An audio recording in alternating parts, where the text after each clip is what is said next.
Okay, so today in 1891, you join me in coming into Egypt. And on my last video, we did this spread, which was visiting Moscow in Russia.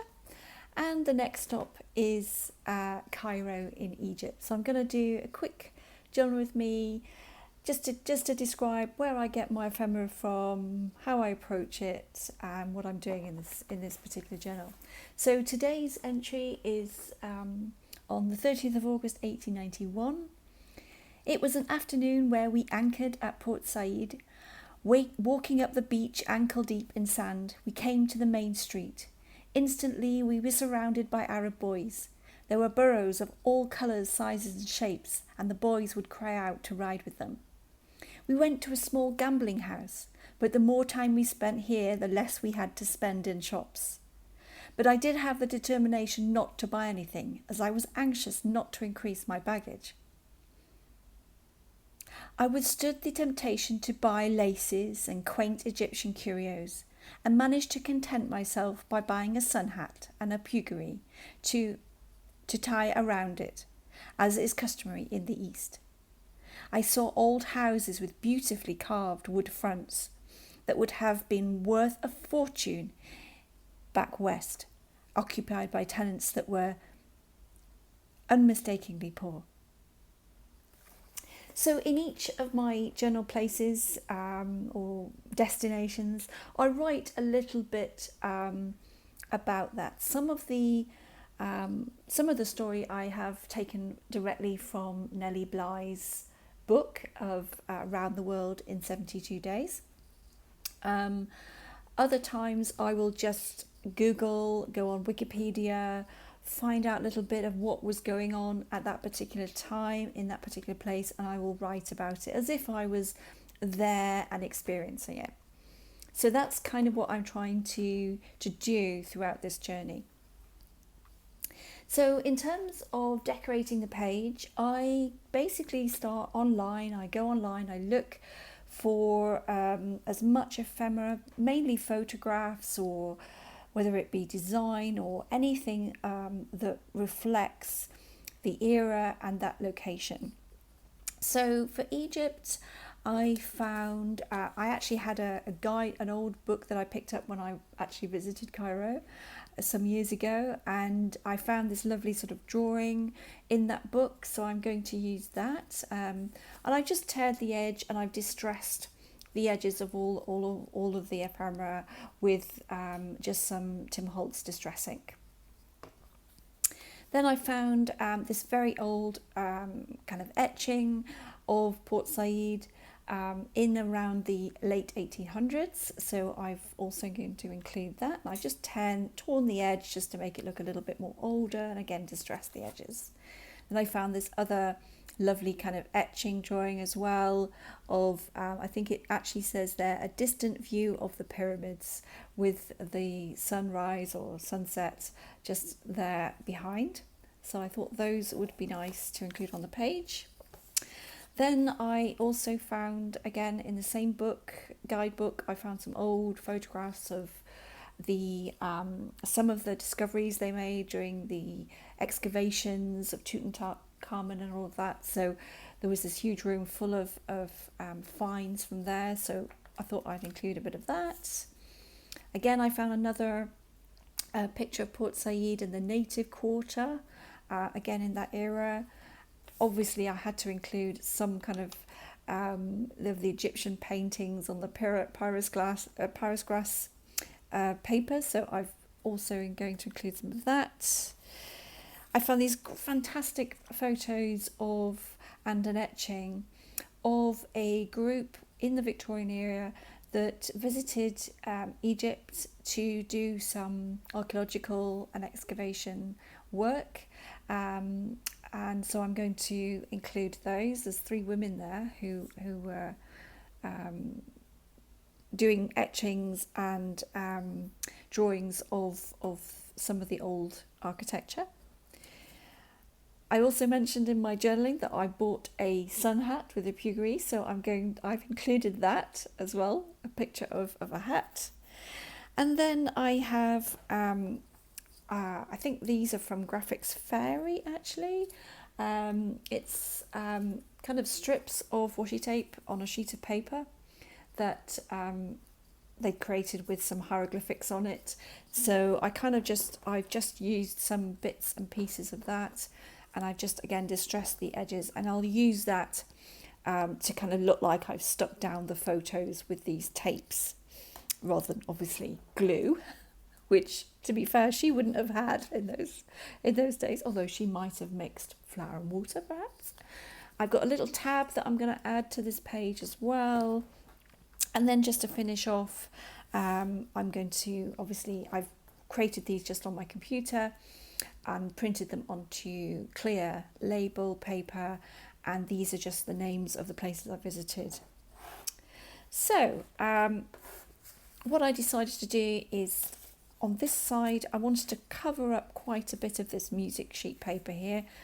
Didn't necessarily want or need that showing up on this particular spread. It's also in French.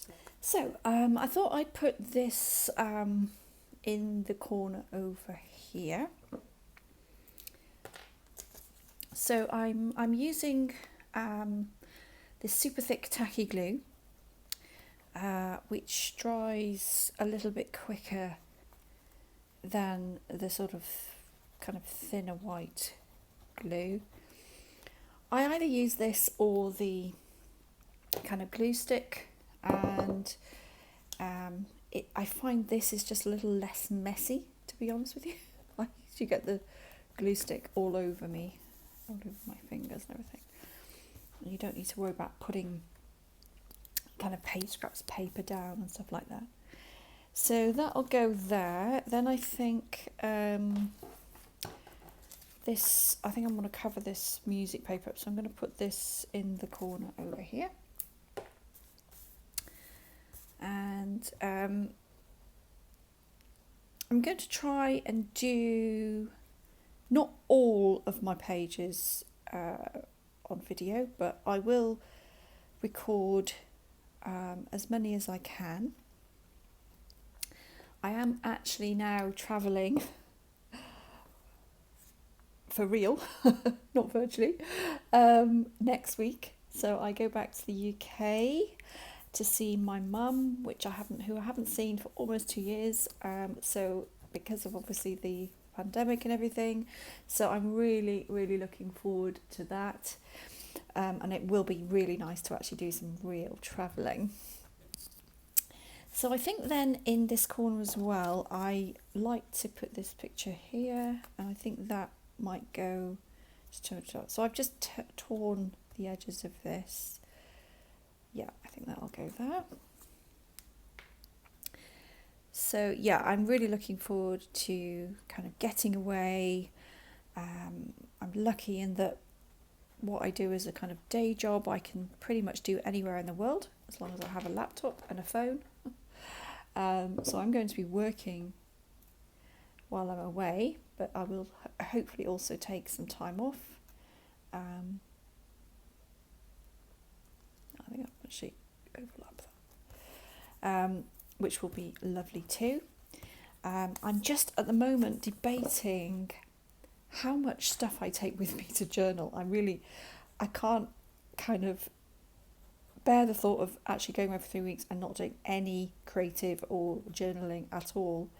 Especially as I'm going to be taking some time off, so I really would like, and I'm going to be in quarantine for 10 days, so I really do need to have some stuff to do while I'm there. So I'm just now considering taking an extra bag of kind of a select amount of stuff with me, so some paints, all that kind of thing. Obviously I've got to be careful as to what I take on the plane as well, but anyway. Then I have the lovely picture of the pyramids, and also this picture of Port Said as well. So that will go kind of, I think, there, and then that one can go. Actually, I'm going to I've decided, and this often happens, that I just want that little bit off the side there. So I'm just going to distress the torn edge.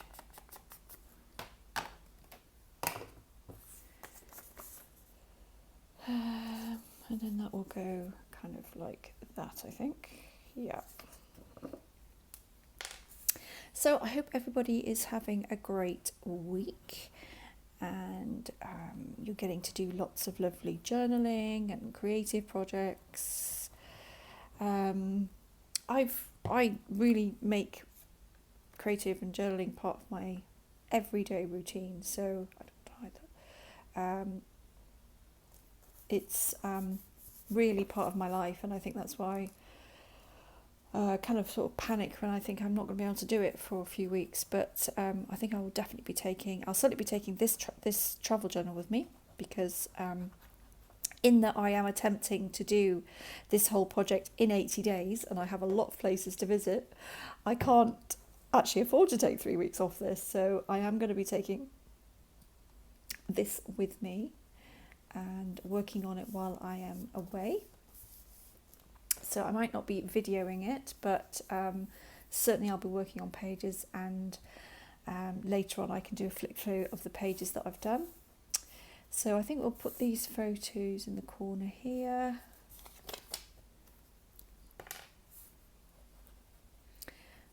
As I said, all of these photos are for online, free downloads. I don't think, none of this is any purchase stuff at all. So, you know, you don't have to spend a lot really to journal and collage. You can get a lot of stuff free off the internet. So much available. And because you're only using it as a sort of journaling, you're not selling it or anything like that. It's, you know, you don't have to really worry about copyright, that kind of thing. So it's quite handy having that resource available. And I haven't got an expensive printer. I've just got a HP kind of office inkjet printer. But you know, for these projects, it's absolutely fine. The quality's fine. I would love to be able to have a colour laser printer, but I don't. So there we go.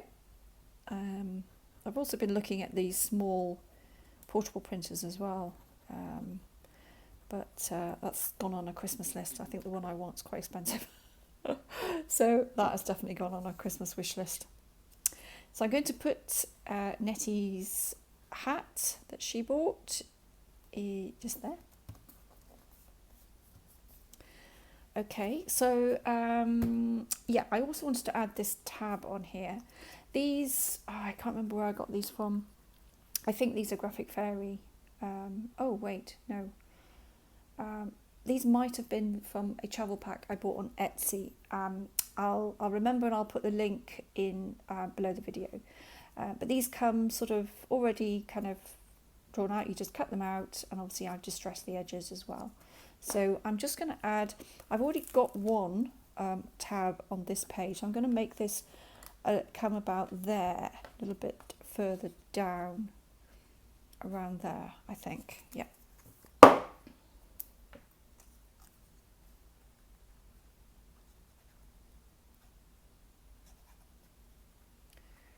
So I just thought I'd put a few of these tabs kind of throughout the journals. Again, it's just kind of an interest thing, really, not for any purpose as such, just to add a bit of interest. On some of the pages I'm also adding pockets, so in the pockets I can add some additional ephemera that if I want, if I've got too much, or that's, again, I might go through the journal at the end and add in little bits and pieces here and there as well. Again, like your junk journaling, you can add all sorts of fold out cards, pockets, tucks, that kind of thing. I haven't added any on this particular page. I've just sort of focused on putting in some photographs. And then I'm going to add these bits of tape. So these are printed onto sticky tape, onto labels paper. So I can just use these peel that off, and I'll just put a little bit on here. And it really is just to add a little bit of interest to the page. Again, as if Netty had stuck the photos in with these pieces of tape. Oops. Oh.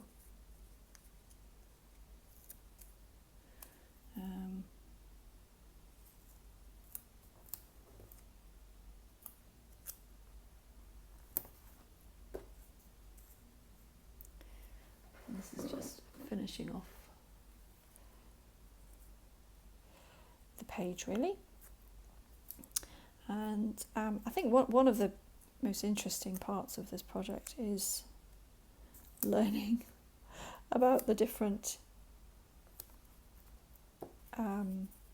locations I'm visiting, especially what it was like way back in the late 1800s, where obviously travel was a lot more challenging than it is now. Okay, so just some final touches. We have Cairo, which I printed off on my computer and printed off again onto label paper. So we'll put that in here. And then also I have the year 1891, which we can put maybe here. There we go. Okay, so that is my spread for Cairo. And of course now I can also stamp my passport.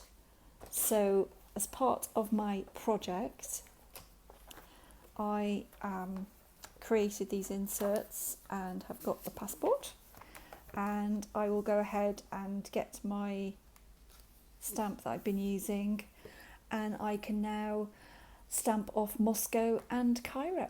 So my next destination is South Africa and Cape Town, and then I'll be going on to Madagascar. So perhaps in my next video I'll do a kind of double journal with me where I'll do Cape Town and Madagascar together. So again, thank you very much for joining me. I hope you've learned a little bit about that. I hope you're enjoying following my journey around the world. Bye for now.